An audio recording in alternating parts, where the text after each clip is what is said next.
Welcome back to the Free from Wall Street podcast. My name is Steve Libben. I am your host, and today we have some good friends and partners of ours, Valkere Investment Group, Ashton, Chris. Welcome to the show, guys. Thanks for coming on. Thanks for having us. Yeah, thank you.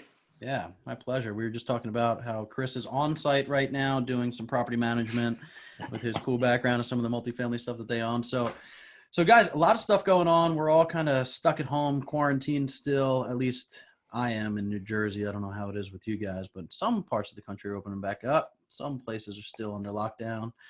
How are you faring through everything? Doing good. Staying busy. A lot more time to focus on our business and our family, right? Yeah. Building that network. I've been on, a Zoom call every week, it seems like, for meetups here, doing more than I do. That's awesome. Yeah, we're doing a lot of time with the kids and stuff, and lots of podcasting, lots of Zoom calls, lots of investor-client conversations, and still getting passive income checks. So that's pretty good. All right, so I want to talk to you guys a little bit about kind of where you came from, what you're doing now. You have, so your family, tell us a little bit about the business, but let's start at the beginning and kind of what you were doing before and what you're doing now. I can start. I was in the military. I did 20 years, so 6 years in the Coast Guard, and then another 14 and a half years in the Air Force as a pararescue jumper. But I saw the benefit back in 2018 of creating another stream of income, something passive, something that I can retire on. And right around that time, my brother also kind of started suggesting, hey, why don't we look into real estate? And I think, and he can talk more on how he came to that realization. But so we kind of just jumped in at that point. We took a 90-day challenge of getting something under contract and trying to create some passive income, create some type of long-term investment strategy that we could actually control the value of. And, we bought our first fourplex, and after that we were off, How many years ago was that? That was fall of 2018. So October 2018, our first purchase. So you were still in the military at that point. Mm-hmm. Yeah. You're recently retired. Thank you for your service, by the way. Appreciate that. Thank you. We have a ton of patriots on the show, and for whatever reason, probably just because we exude patriotism here, right? But yeah, a lot of guys from the military end up looking for either passive streams of income, or I think you kind of know that there's going to be a paycheck that stops one day, and then it's like, well, what are we going to do? So that's very cool that you guys were chatting about how to create some passive income. And who created that 90-day challenge? I know there's a couple guys out there that do it. I don't know. Somebody mentioned on a podcast, and I thought, I'm a really goal-oriented person, so is my brother. And I thought that's a great idea. Like, why not? Let's put a timeline on it and let's make it very specific and let's do this. And, so we went after it. I forget what the acronym is, right? But it's SMART, right? Your actions have to be, you know what it is. What is it? Specific, measurable, actionable, reasonable, attainable. Yeah. Smart. They got to be smart. And yeah, I mean, when we started our business too, we were trying to just get a deal done. We just wanted to hustle and get a deal done. And then it was like, man, we need to be real action oriented, real specific in our purpose. How are we going to find a deal? Where do we want to buy the deal? Why do we want to buy that deal? And then it started to work, right? I mean, I think, and we've talked about this a lot off the air, is that mindset shift that, wait, I can do this. Other people are doing this. And I mean, I've looked at some guys and I'm like, how are they doing this? And now right. So talk to me a little bit about that. Like so let's jump over to you, Chris. Like Ashton mentioned before about how you came to the realization. So what were you doing? And then how'd you kind of get started on the thought process? Sure. So same thing. I was in the Air Force for 4 years. When I got out, I was looking for a little better, went back to college, got an IT job. So I started making a decent salary, did what they told me to. I was putting aside 10% in my 401k, dropping it in. And I think 2018 hit, there was a little bump that came along, and all of a sudden I lost a good chunk of it. And I was kind of like, man, what the heck? Like, what are we doing? This disappeared faster than I could put it in. So I started listening to all these podcasts, started doing all my education, getting into it. And That's why we partnered up and we decided to jump into it, because we saw the benefits, those ideal benefits that they talk about: income, depreciation, equity, appreciation, and leverage. So that's kind of how we jumped in. And then yeah, we built up from there. And now, I have an IT job currently, and we are building something awesome here. We're building a legacy with our families. So it's pretty fun ride so far.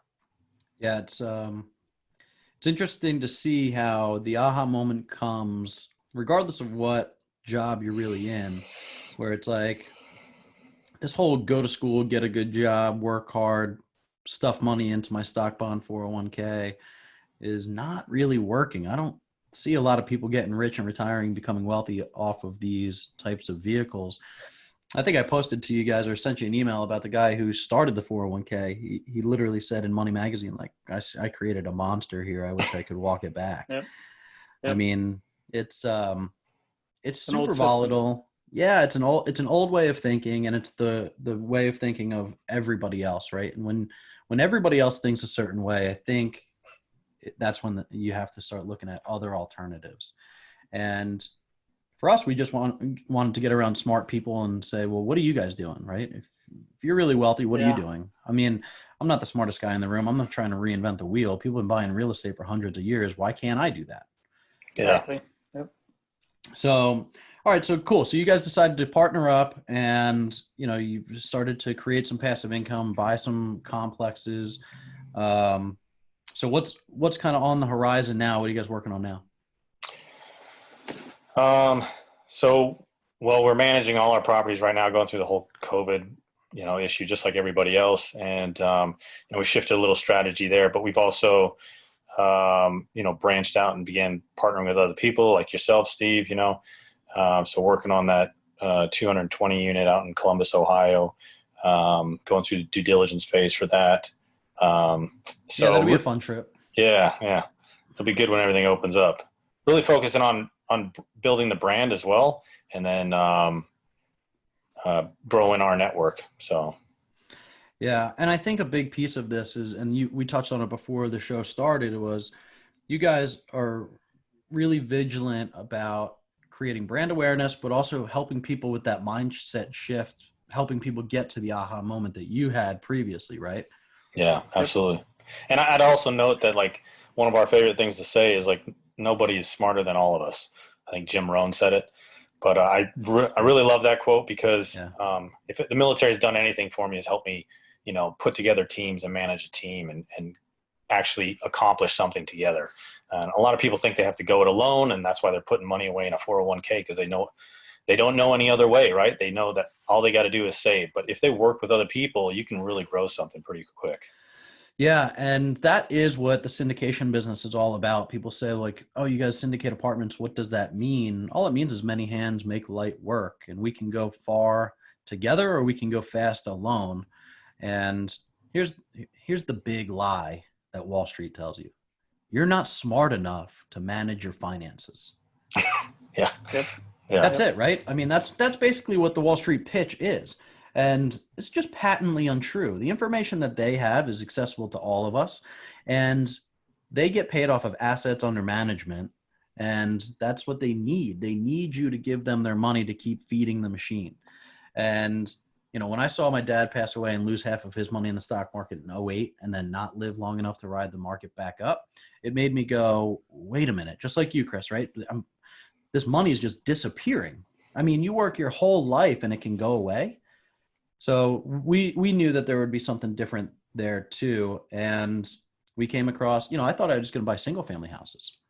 Yep. I mean, and then now, look, we're going to be buying 220 units together. I mean, that's like a little city. Talk about the impact that you can have, right, on those families too. I mean, So what's great is that when people are investing with us, they're helping change a dynamic of a community and really impacting a lot of lives. And they get to come along for the ride, and we get to do all the work. Yeah, it's a great time right now. I mean, with all the CARES Act that's passed, I personally have took advantage of it, pulled out my 401k. It made better sense for me to put it into real estate or put it somewhere else. So it's a great time right now. My favorite thing about real estate is predictability. And even in this crisis where I just read Green Street Advisors said that 50% of all retailers in every mall across the country will be out of business in the next 24 months. Wow. People always need a place to live, right? So businesses, different sectors, like the reason that we've chosen the multifamily sector is that people always need a place to live. And if you can give them a clean, comfortable place to live at a fair price, you'll be full, right? And yeah, it's great. It's fixing up the neighborhoods. It's getting, better units into the people that are living in them. And those are just, hardworking folk that are just like we were. I mean, I've worked, almost 6-7 years in restaurants and hotels, and they need a good unit, and so I put myself through college waiting tables, and I mean, it was a grind, and I had a great apartment, and I was happy to pay for it. And I think people understand the value that real estate creates because it's tangible. You can feel it. So how are rent collections going for you guys through this? Any challenges or pretty good? Yeah, I mean, we have a few challenges, of course. There's always some people that are affected, but it's just really being open lines of communication with the property manager, with the tenants, just being open and honest about what's going on, working with them if you can, and that's really what it's about. We are all in this together, the tenants, the landlords, the property managers. It's not us versus them or something like that. So we're dealing with that. I mean, we've had our calls with our lenders. We've had our calls with our property managers, make sure everyone's on the same page and see what the options are. If this happens, what then? But we've had one or two late rent collections. We haven't really been hit past 90% collection or something like that. We haven't had that big of impact, but yeah. I just read another article that says nationwide multifamily housing for last month was at 88.7%. I think that came out from Marcus Milchap. So 88.7%. Still pretty good. I mean, what I like about it is we might be taking a little haircut as the owners, but my debt is getting paid, my mortgage is getting paid, my equity investors are getting paid. So, I mean, I couldn't ask for anything better through that. I'm getting pictures when people are receiving their checks of them holding it up going, hey. That's awesome. A great feeling. Yeah. That's awesome. It's good because I know that other people are also calling me and saying, hey, last year when I decided not to jump in on that deal, I wiped away the last 5 years of my 401k gains, so that's a real thing that's happening to people. I think the market's back up today, but look, the opportunities, I think you're right about this, about the CARES Act and being able to pull down some of your TSP or pull down $100,000 penalty free from a 401k. This is like a once in a lifetime get out of jail free card. So I'm screaming it from the rooftops too. Like, if you ever wanted to, now's a great time to do that. I'm pretty sure it's ending here shortly in September. So from what I hear, yeah, I hear I hear buzzwords about that too. And then the net operating loss carryback. We just did a webinar on this yesterday. So if you can take depreciation on some of these deals this year, I mean, you can potentially carry that back 5 years and get a refund for your taxes that you've been paying. So you guys are actually in a unique position for that because your W-2 income job is probably at a real high tax rate. So the deals that you're getting in on this year, the depreciation can go up to offset your income this year and potentially get all the taxes that you paid back last year. Yeah, that's great. It is good, and it's awesome, and that's something I think not a lot of people talk about, especially people or know about, especially people with W-2 jobs. In the military, when you deploy, all your earnings while you're deployed are tax-free, right? And so like guys like me, we're like, yeah, let's deploy. I deployed this year. I get to keep all those taxes, right? But a lot of guys don't understand that you can do that just as easily, through investing in real estate, investing in as a passive investor or an active investor in different types of real estate. And that was a huge, mind shift just this year when we filed for taxes this year, seeing last year's returns. Because I had a W-2 job all last year. I did not deploy last year because it was my last year in the military and I was out processing and everything. But yeah, just seeing that, it was bigger. It was awesome. Like, I mean, you can't, the government rewards you for improving real estate. If you don't know that, look into it.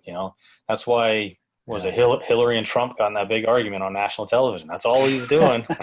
That's all he's doing, right?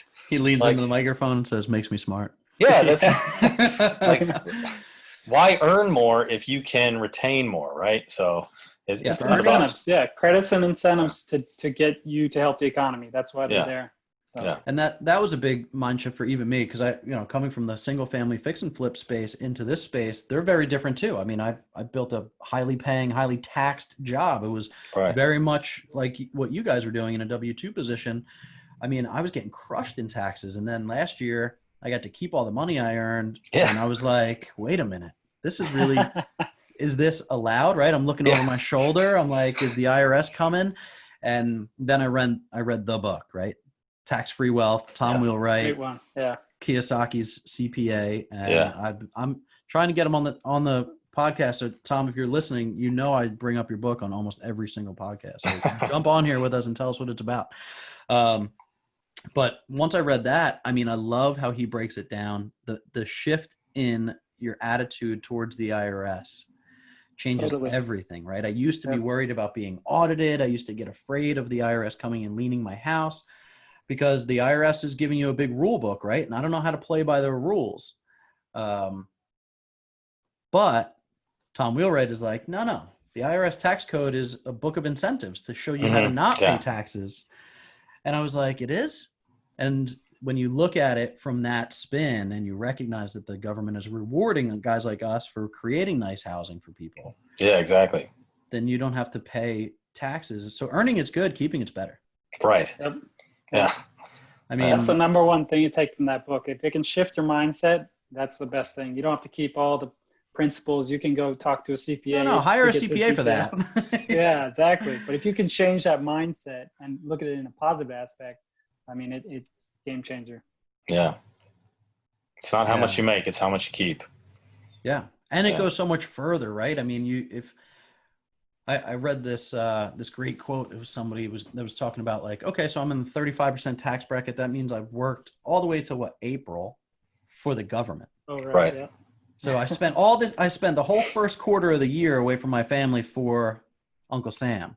Yeah. And now we get to spend our time with our family. We get to keep our capital. And, this isn't something that I think a lot of people know about. I don't think we were brought up with kind of that knowledge, right? It doesn't sound like you guys were. No.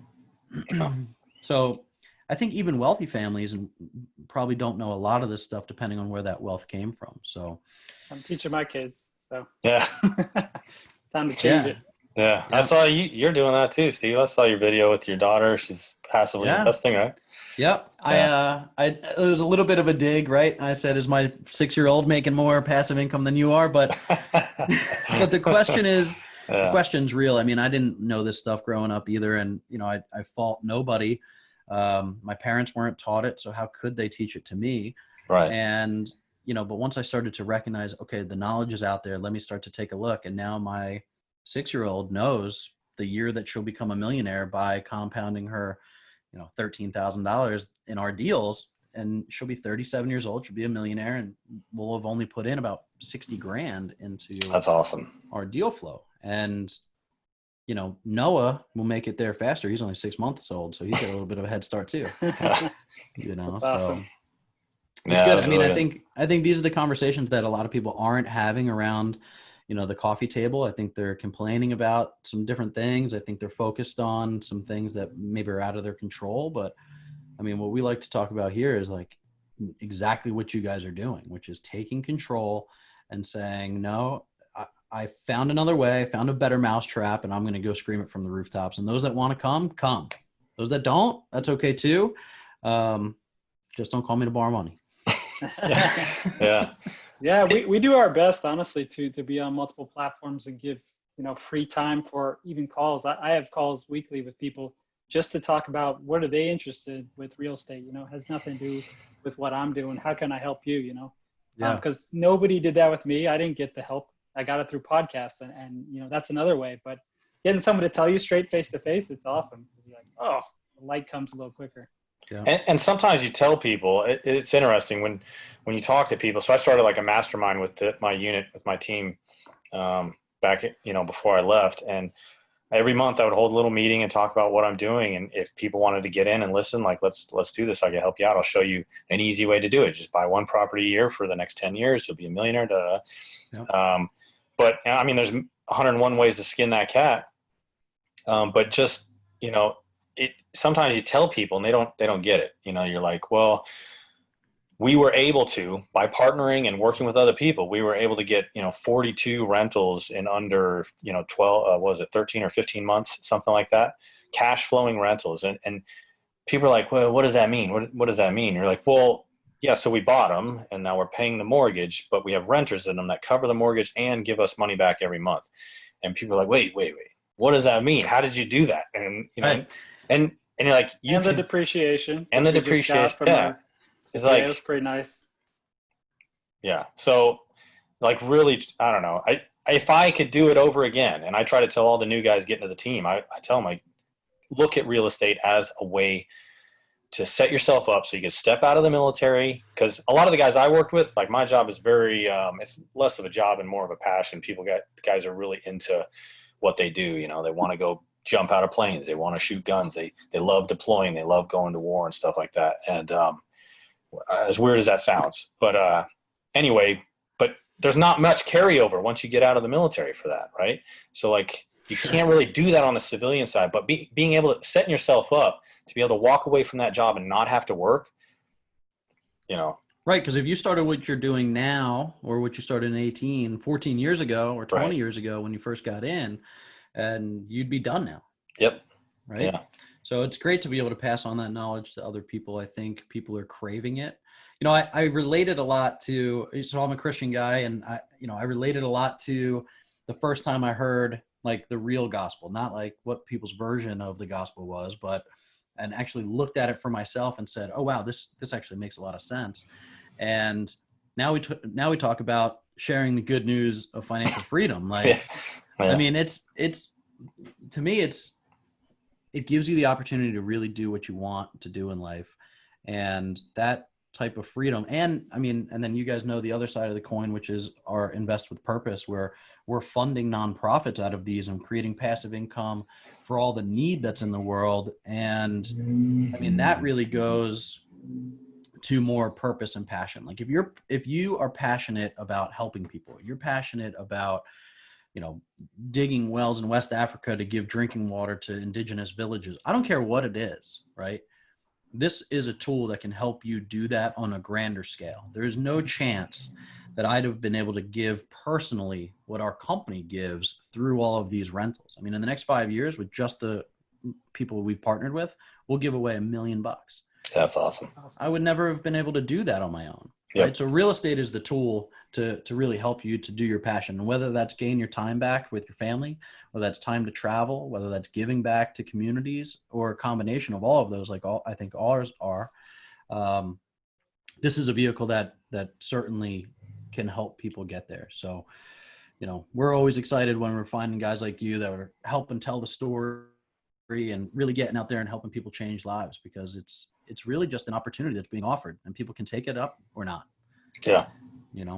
So what's next for you guys? I mean, we're doing this project together, but I mean, what do you see kind of long-term? What's the goal and what's the purpose behind it? So we've been starting a fund. We're doing that.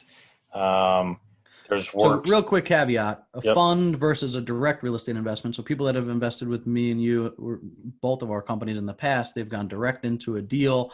Now you guys are doing a fund model where you're going to be able to kind of pick and choose what projects you want to get into. So exactly. What's the purpose of doing it that way versus direct investment?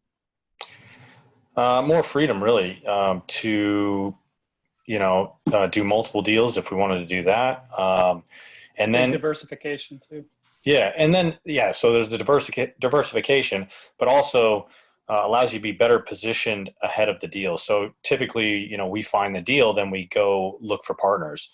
But this way, what we're doing is we're having everybody, partner in it beforehand, and then we're going to find the deal. And I think that's pretty powerful in this, right now, as the economy's shifting, just being prepared with the capital to move, So yeah, I think there's going to be a ton of opportunity over the next 24 months. I think I just read something from Green Street also that said 187 billion, I think that's the number, of CMBS mortgages in the next 24 months will become e-liquid. So what that means is commercial mortgage-backed securities, which is the junk paper that they're selling on Wall Street, probably too high leverage with not enough cash flow, but they're going to write the loan anyway.